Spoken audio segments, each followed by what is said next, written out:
Stuka Joe, and I just finished doing the turns 2 and 3 of the 1861 scenario for this game. That was the longest playthrough video I've ever made, over 3 hours. So if any of you who stuck for the whole enchilada, I really thank you for your patience and your support.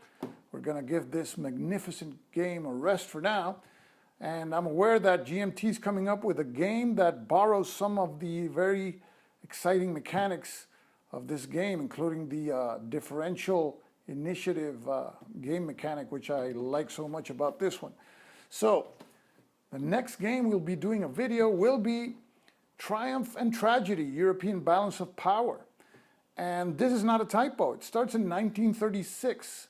This is what we can call a sandlot type of game because you have control of your power's economy. You can shape the war economy, build your navy over your army, or try to engage also in diplomatic overtures with minor powers to bring them to your sphere of influence.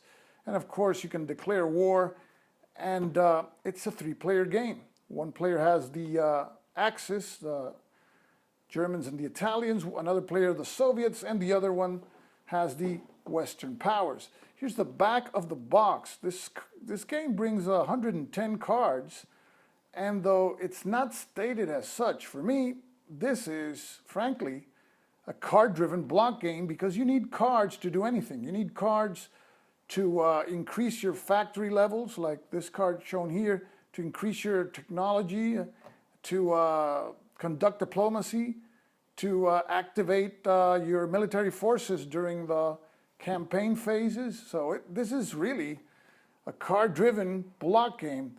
And that is maybe why it's so special. I was watching a video on a Spanish YouTube channel, War Game Reviewer, and I saw a bunch of Spanish wargamers having a blast with this game, and it appears to be a very fun game and a very straightforward game in terms of rules. After Triumph and Tragedy, I'll be doing a video of this game, No Retreat, the Italian Front, 1943 to 1945. And this is the latest addition to the No Retreat series, designed by Carl Paradis.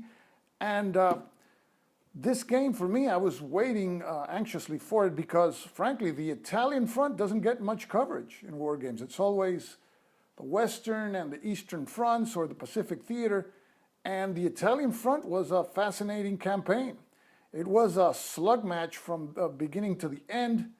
The Allies had very diverse forces there, Americans, British, but also French, Polish, Indian, New Zealanders, Australians.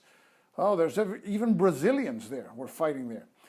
And this game's also very special because Carl dedicated one counter to the grandfather of my good old pal Dan Pancaldi. Dan Pancaldi makes the music for my videos, and I'm going to be showing you in an unboxing video I will do for this game, and I will do also another one for Triumph and Tragedy. I will show you that counter. Dan's grandpa was with the Bersaglieri in World War II, so he is in this box.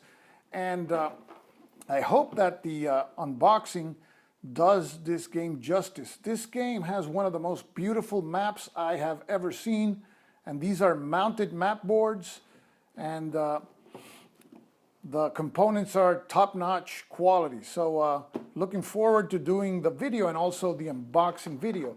And then the next game I will be doing a video I haven't received yet, and it is a worker placement game.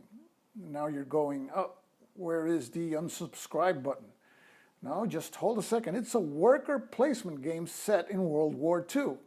So now you're going, okay, let's see what it is. And it is a game where each player controls a group of scientists and businessmen that are trying to fabricate wonder weapons for the Germans because the Germans are going to lose the war, and the fronts are all closing in. So it is a game about German secret weapons, and it is called Secret Weapons of the Third Reich.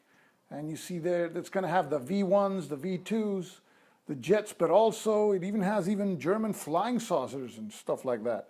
So it's a very interesting approach for that topic.